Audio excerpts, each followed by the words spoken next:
டீட்டெயில்டாக வந்து பேசியிருக்காரு அமித்ஷா. அவர் என்ன சொல்கிறாரு அப்படின்னா, ஏன் நம்ப மாட்டேங்கிறீங்க, காங்கிரஸ் வந்து நாங்கள் எதாவது சொன்னாலும் நம்ப மாட்டேங்கிறீங்க, ஆதாரம் வேணும் ஆதாரம் வேணும்னு கேட்டீங்க, இப்போ ஆதாரம்லாம் இருக்குது, நாங்கள் அந்த 3 பேர் வந்து இந்த ஆப்ரேஷன் மகாதேவில் கொல்லப்பட்டிருக்காங்க, 3 பேரில் ரெண்டு பேரோட பாகிஸ்தான் ஓட்டர் ஐடி கூட கிடச்சிருக்கு அப்படின்னு வந்து சொல்கிறாரு. பாகிஸ்தானில் தயாரித்த சாக்லேட்ஸ் வந்து எடுத்திருக்கோம் அவங்க இடத்துல அப்படின்னு சொல்கிறாரு. அதை தாண்டி ஆதாரம், ஆமாம், அதை தாண்டி வந்து இன்னும் முக்கியமான ஆதாரம் என்னன்னு சொல்கிறாருன்னா, அந்த புல்லட் மேகசின் கவர்ஸ் வந்து பகல்காமில் சுடும்போது புல்லட்லேருந்து அந்த கவர் தனியாக விழுகும்ல, அதை வந்து எடுத்துக்கிட்டோம், அப்போவே வந்து சேகரிச்சிருந்தாங்க ஆதாரமாக. அது வந்து இப்போ நாங்கள் சுட்ட அந்த இடத்துல வந்து அங்கேருந்து துப்பாக்கி எடுத்து மேட்ச் பண்ணும்போது 100% மேட்ச் ஆகுது, இந்த துப்பாக்கியால் தான் நம்ம இந்தியர்களை வந்து அவங்க சுட்டு கொண்டிருக்காங்க அப்படின்னு வந்து அவர் சொல்கிறாரு. இதை வந்து நிறைய கிராஸ் வெரிஃபிகேஷன் பண்ணியாச்சு, 6 சயின்டிஸ்ட் வந்து இதை அப்ரூவ் பண்ணிட்டாங்க, இதுக்கு மேலே என்ன ஆதாரம் வேணும் அப்படின்னு வந்து கேட்குறாரு.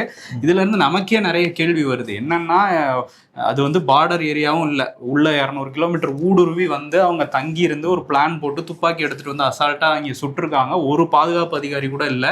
என்ன பண்ணிட்டு இருந்தாங்க பாதுகாப்பு துறைங்கிற கேள்வி இருக்குல்ல. அவங்க வந்து சாக்லேட்லாம் எடுத்துட்டு வந்து அங்கே வச்சு சாப்பிட்டு சாவகாசமாக துப்பாக்கி எடுத்துட்டு வந்து சுடுற வரையும் வேடிக்கை பார்த்துருக்கு இந்த அரசுங்கிறத இப்போ அமித்ஷாவே நாடாளுமன்றத்தில் ஒத்துக்கிட்டு இருக்காரு.